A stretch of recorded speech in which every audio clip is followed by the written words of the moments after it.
Travis Kelce and Taylor Swift arrived at JuJu Smith-Schuster's wedding as newlyweds. But they didn't leave as just another celebrity couple. During the celebration, the pair made a surprising announcement that quickly became the biggest talking point of the night. Here's what happened and why nobody saw it coming. So here's the moment everyone's talking about. Taylor Swift and Travis Kelce had their first public event outing, a week after exchanging vows at Madison Square Garden in New York City, as they attended JuJu Smith-Schuster's wedding, spotted at JuJu Smith-Schuster and Laura Crook's wedding at the Ritz-Carlton, Laguna Niguel in Orange County, California on Friday, July 10. 7 days. That's the gap between their own "I do" and showing up to somebody else's altar, and they didn't sneak in the back. Based on photos obtained by Page 6, Taylor was wearing a strapless pink floral dress ball gown, while Travis was in a classic black tuxedo, and they were spotted hand in hand as they were walking inside the venue. Cameras caught every second of it. No hats, no sunglasses hiding faces, nothing. Just two people who got married a week ago walking into a wedding like it's the most normal thing in the world. Here's the thing, it isn't normal. Most couples who just spent hundreds of thousands of dollars on their own ceremony disappear for a few weeks. They go somewhere with no cameras. Swift and Kelce did the opposite. The two were also seen hanging out with Patrick Mahomes and his wife Brittany at the reception, which means this wasn't a quiet appearance. This was a full social event, with football's biggest couple sitting right next to pop's biggest couple. Now, why would they do that? Because the groom wasn't just anybody. JuJu is Kelce's former Kansas City Chiefs teammate. He is now signed with the New York Giants as of June. These two won a Super Bowl together, and the wide receiver was with the Chiefs for 3 seasons, including when they won Super Bowl LVI. That's not a casual invite. That's family showing up for family. So who else was there to see it? Let's start with Ryan Fitzpatrick, the former NFL quarterback turned broadcaster, who was in the room and couldn't stop talking about it afterward. He told people the ceremony left him floored, specifically pointing to one detail everyone at the wedding still can't stop discussing, but we'll circle back to that.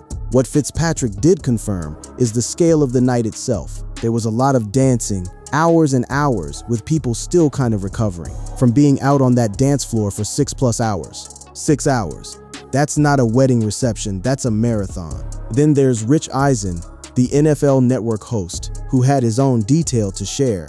He confirmed something that made the wedding feel even more like a family reunion between the Kelce and Swift camps. Kelce's brother Jason's 4 daughters, Wyatt, Elliot, Bennett, and Finley, were serving as flower girls, sprinkling flower petals all over the place. Same kids who were part of Kelce and Swift's own wedding a week earlier, now doing double duty at their uncle's teammate's ceremony. And then Andy Reid, yes, the Chiefs head coach, weighed in too, though his comments were less about JuJu's night and more about something he'd witnessed the week before, which tells you how tightly wound these two events were in everyone's minds. The Chiefs organization wasn't just present, it was threaded through both weddings like one long celebration that never really ended. So 3 names, 3 different angles, all confirming the same thing. This wasn't a quiet cameo. Swift and Kelce arriving hand in hand wasn't a footnote to JuJu's wedding. It became the story of JuJu's wedding, whether anyone intended that or not. Think about the timeline here. On Thursday, July 9, the couple reportedly touched down in California for JuJu's wedding. That means they flew cross-country from wherever they'd been decompressing, specifically to be there. This wasn't a maybe. This was locked in weeks in advance. TMZ had learned as early as 2 weeks before that Taylor and Travis were expected to attend New York Giants wide receiver JuJu Smith-Schuster's wedding to Laura Crook on July 11 at the Ritz-Carlton, Laguna Niguel in Orange County, California. So even before their own wedding happened, this second date was already circled on the calendar. Taylor Swift and Travis Kelce weren't jetting off on a honeymoon-style getaway after getting married because they had more wedding plans on the horizon, meaning it was going to be a busy stretch for the newlyweds, saying "I do" one weekend and celebrating another couple's big day the next. That's the part that made this feel bigger than a simple guest appearance. They chose this. Instead of a private honeymoon in some remote location, they put themselves right back in front of flashing cameras, 7 days after their own vows for a friend. And the guest list at JuJu's wedding wasn't small either. The guest list was stacked with NFL stars, including Patrick and Brittany Mahomes, Isaiah Pacheco, Kendrick Bourne, George Karlaftis, Tyquan Thornton, and Jacob Tuioti Mariner. So picture the room. Reigning Super Bowl champions mixing with the biggest pop star on the planet. 1 week after she got married in the same room, where JuJu's own wedding party had just come from. Because here's a detail that loops the two events together. Smith-Schuster and his fiancée Laura Crook were among the 1,000 people who attended Kelce and Swift's nuptials the week before, with the newlyweds now teaming up to celebrate the nuptials of Kelce's NFL peer JuJu Smith-Schuster in return. It was a trade. You come to mine, I come to yours. Except one of these weddings had international news crews outside for 3 straight days, and the other one didn't. So the appearance at JuJu's wedding became something else entirely. It became the first real photo evidence, the first confirmation to the public that the marriage from the week before was real, that these two were now functionally and legally husband and wife, walking into a room together as exactly that. No wedding dress this time, no veil, no ceremony, just 2 people, newly married, holding hands at somebody else's altar. That's the reveal. That's the moment the cameras caught. And it's exactly why the appearance detonated across every entertainment outlet within hours. Because it wasn't just celebrity attends wedding. It was the first time the entire world got to see what married life actually looked like for the two of them. Out in public, unscripted, unposed, 7 days into it. But to understand why that one hand-in-hand walk mattered so much, you need to go back 7 days to the night that made this appearance possible in the first place. To understand why a simple wedding appearance became global news, you have to rewind to the night before. Swift's publicist, Tree Payne, confirmed that the 14-time Grammy Award winner and 3-time Super Bowl champion were married in a lavish ceremony in front of 1,000 guests at Madison Square Garden in New York on Friday evening. 1,000 guests, inside an arena that normally hosts hockey games and concerts. Kelce and Swift's love story had captivated football and music fans alike since July 26, 2023, when the Kansas City tight end first shared the story of his failed friendship bracelet attempt. While speaking with his brother on an episode of their New Heights podcast, 3 years later, that same relationship ended up transforming the most famous arena in the world into a wedding venue, and the secrecy leading up to it was intense. No phones were allowed at the event, and those lucky enough to snag a spot on the guest list had to sign a lot of NDAs before clicking through to the invitation. Swift and Kelce maintained a need-to-know basis, with the invitation only confirmed the event would be taking place on July 3 in Manhattan and in the early evening, specifying guests would be expected to arrive in black tie attire. They didn't reveal the venue, not until the very last minute. Overnight, a new white tent was erected, likely to allow the more than 1,000-person guest list to enter the venue shielded from public view. On Taylor Swift and Travis Kelce's wedding day, with the tent part of the permit filed to the city for the street closures around the garden. That level of production, for a private ceremony, tells you something about the scale everyone was dealing with. Inside, they built an entire world. In a now-deleted X post, AMC CEO Adam Aron, one of the guests, shared that the couple transformed the venue into a secret garden, complete with large photos of Swift and Kelce at every age. Guests first entered the venue and walked through a tunnel that featured photos of Swift and Kelce throughout the years, from childhood through their relationship together, before stepping into what was the couple's secret garden. Then came the officiant reveal, which nobody saw coming. Swift's publicist Tree Payne confirmed that the Happy Gilmore actor, Adam Sandler, officiated the ceremony. Kelce and Sandler are longtime friends. The Chiefs tight end appeared in Happy Gilmore 2 in 2025. Andy Reid, the Chiefs head coach, was there too, and afterward he told CNN that Sandler had done a job worth remembering, recalling the advice Sandler gave the couple about kissing every chance they get. The music didn't stop there either. Paul McCartney and Stevie Nicks performed, with a source telling people that after the ceremony, Swift's mother invited everyone into the reception room, where the stage was set up, and the Beatles legend reportedly performed I Want to Hold Your Hand, a song McCartney hadn't publicly sung in decades. Think about that. A song he hadn't performed live in years, brought back specifically for this.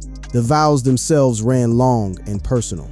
According to People, the couple's vows took 20 minutes each and were read from gold books, with Swift's vows even including a bit of singing, according to sources who spoke with NBC News. One attendee who spoke to NBC News gave away the twist nobody expected from the ceremony. It wasn't the bride who broke down crying the hardest. It was the groom. You would think the bride would be the one crying more, but it was actually Travis that was more emotional. One of the attendees said, "Once the vows were done, the arena did something only Madison Square Garden could pull off. The marquee outside the iconic arena read "Justin T. Married" once the ceremony had concluded.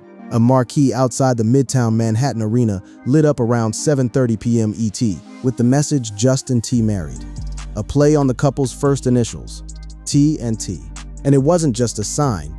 There was a card to match. Onlookers spotted arcade games and other unusual pieces of equipment being unloaded from MSG. And a car was seen leaving the venue with a Justin T. MRD license plate, matching the marquee outside the arena.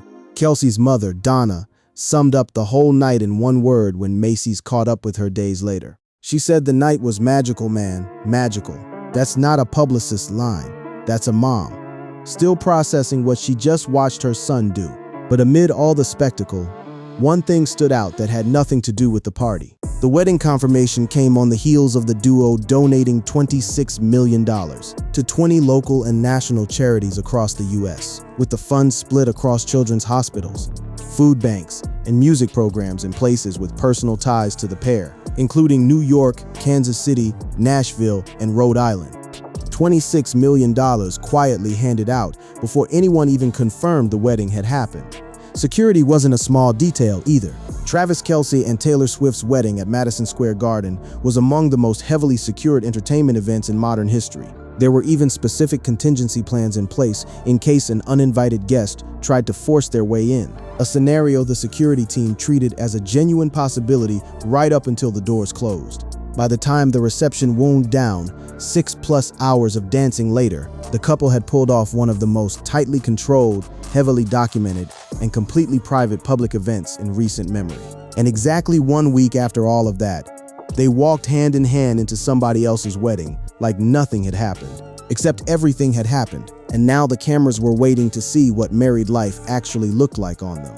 Now let's talk about the man whose wedding actually pulled this whole story together. Because without JuJu Smith-Schuster, none of this happens the way it did. The newlyweds, who tied the knot at Madison Square Garden on July 3, were in California on Friday, July 10, to celebrate the nuptials of Kelce as former Kansas City Chiefs teammate JuJu Smith-Schuster and fitness coach Laura Crook. Smith-Schuster's connection to Kelce runs deep, forged on the field, not just in a group chat. JuJu and Travis spent several seasons together in Kansas City, and they helped the Chiefs win Super Bowl LVI, remaining close after their time as teammates. That's the kind of bond that survives a trade, survives a move across the country, survives everything except maybe retirement itself. And Smith-Schuster hasn't retired. He currently plays for the New York Giants.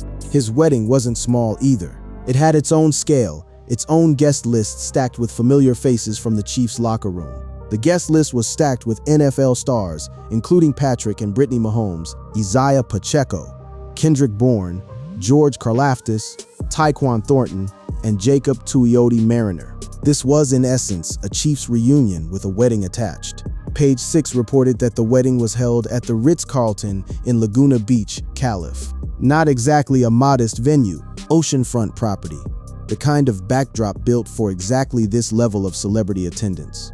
And there was a wardrobe twist that had people doing double takes at the reception. At Kelce and Swift's own wedding the week before, Crook had celebrated the next chapter in their love story, wearing a Sao Lee gown featuring a corseted bodice and draped maroon skirt. And it seemed great minds thought alike as Swift's longtime friend Abigail Anderson sported the same dress, though the incidental twinning moment didn't lead to any bad blood. Two women, same designer, same dress, worn to the same wedding a week apart. Nobody blinked. With a guest list as massive as Swift and Kelce's, overlapping fashion moments were bound to happen. Now, for Smith-Schuster's own big day, Swift didn't dress down at all. Kelce and Swift were photographed in attendance of their Southern California wedding on July 10, with the singer making the whole place shimmer in a pink and red strapless floral brocade gown from Marcarian, priced at $4,115, along with a pair of sunglasses and her signature red lip. And Kelce matched the energy in his own way. Her NFL husband was all smiles next to her as he traded his jersey for a suit and large frame sunnies. They didn't just pose for photographers and leave either. At one point during the event, Swift sipped on a flute of champagne and greeted other guests at the ceremony with warm handshakes. That's not a couple hiding in a corner. That's a couple mingling, working the room, acting like guests instead of the main attraction. Even though by the end of the night, They basically were the main attraction. Ryan Fitzpatrick, again one of the attendees, gave the clearest window into what the night actually felt like from the inside. He didn't just talk about the dancing. He talked about the wedding itself feeling like something out of a movie. When Adam Sandler walked out, it had everybody floored. That was really cool. Fitzpatrick, who attended the wedding with his wife Liza, told people, adding the ceremony was beautiful. Wait, Sandler again? Yes. The same man who officiated Swift and Kelce's own wedding a week prior showed up again, this time as a guest, and his mere presence turned heads all over again. Fitzpatrick's favorite part of the night, though, had nothing to do with any of the celebrities in the room. My favorite moment was just I got to spend the night with my wife just on the dance floor, being around and being in it. So that was pretty magical for us, he said. A former NFL quarterback, surrounded by two of the most photographed people on the planet, and his takeaway was still just about dancing with his own wife. That's the kind of detail that tells you the wedding, for all its star power, still felt like a wedding. And there's a reason Smith-Schuster's bond with Kelce runs this deep. It's not just professional respect. It's years of shared locker rooms, shared championship runs, shared everything that comes with being teammates on a team that kept winning. When Kelce and Swift built their own guest list for MSG, Smith-Schuster and Crook made the cut without a second thought, sitting among 1,000 people who'd flown in from all over the world. A week later, the favor got returned in full, with Swift and Kelce flying cross-country to stand in Smith-Schuster's crowd instead. That's the loop closing. Two weddings 1 week apart, tied together by a friendship built on a football field years earlier, and both nights ending up defined, at least partly, by the same 6 words nobody expected to hear twice. Adam Sandler walked out again. Here's where things get interesting, because the appearance at Smith-Schuster's wedding didn't happen in a vacuum. It landed in the middle of a week where new details about the MSG wedding kept surfacing, one after another, almost like they were timed to keep the story alive. Start with the money. This all comes as NYC Mayor Zohran Mamdani revealed that Taylor has paid the cost of the permit for MSG. That included police protection, which was over $160,000. That number went public right around the same stretch of days as the Smith-Schuster appearance, giving the story a second wind.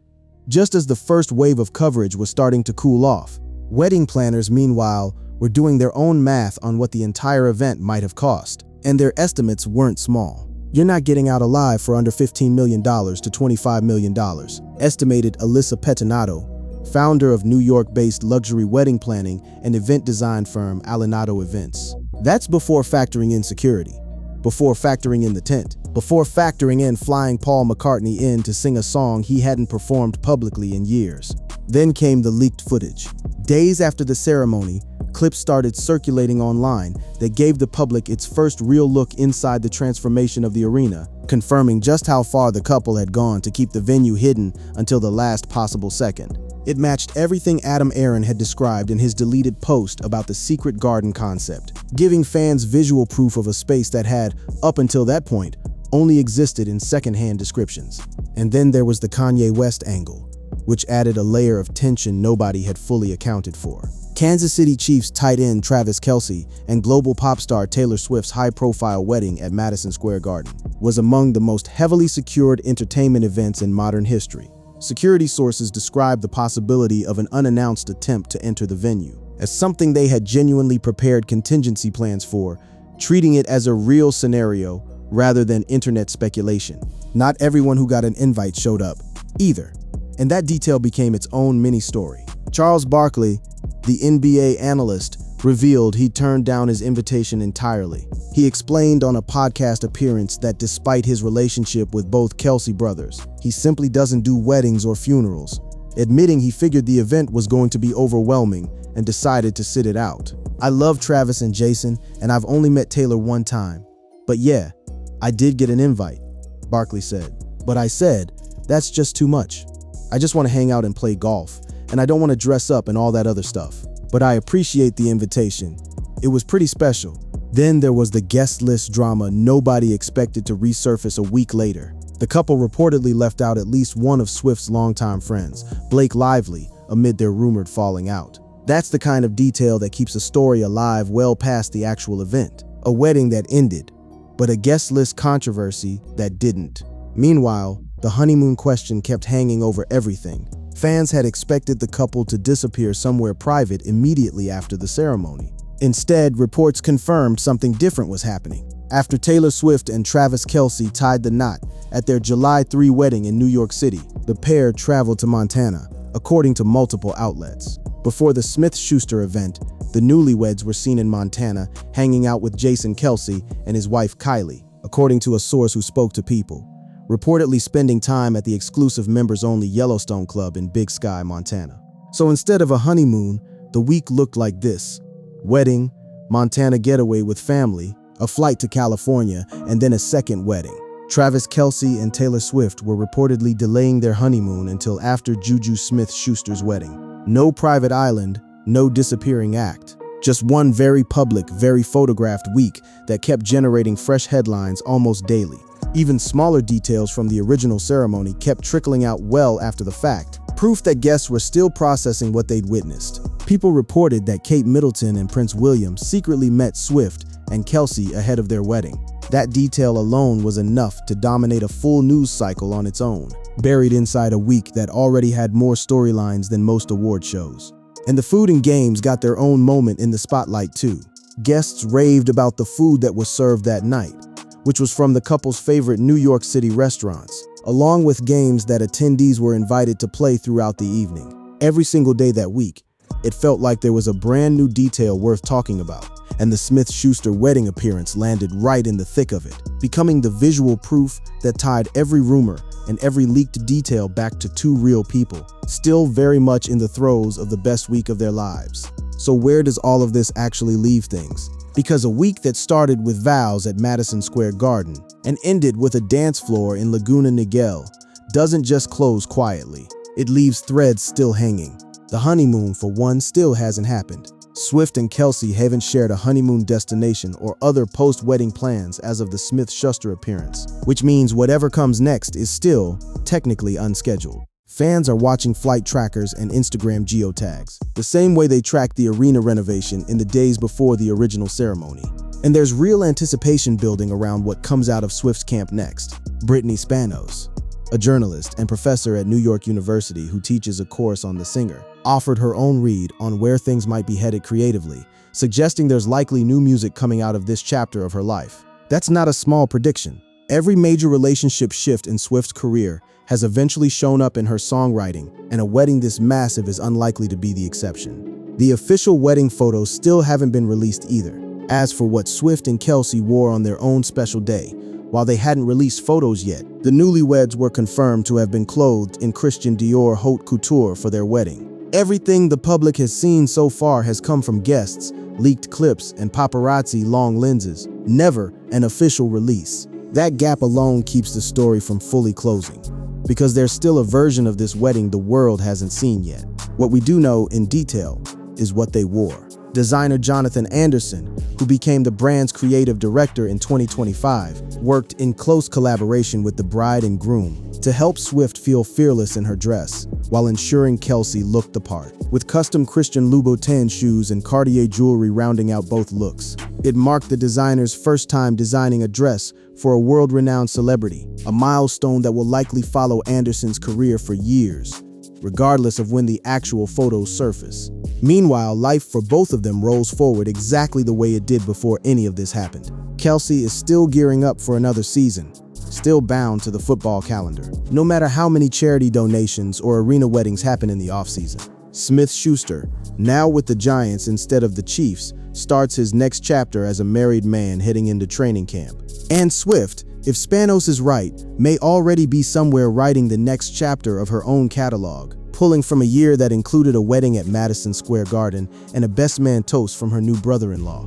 What made the Smith-Schuster wedding matter wasn't just that Swift and Kelce showed up. It's that showing up, hand in hand, cameras rolling, became the first real confirmation the public got that the version of married life everyone had speculated about for a week was actually real. Not staged for a marquee sign, not confined to an NDA-locked arena, but out in the world, at a friend's wedding, dancing until the early hours like everybody else in the room. The rings are real, the marriage is real,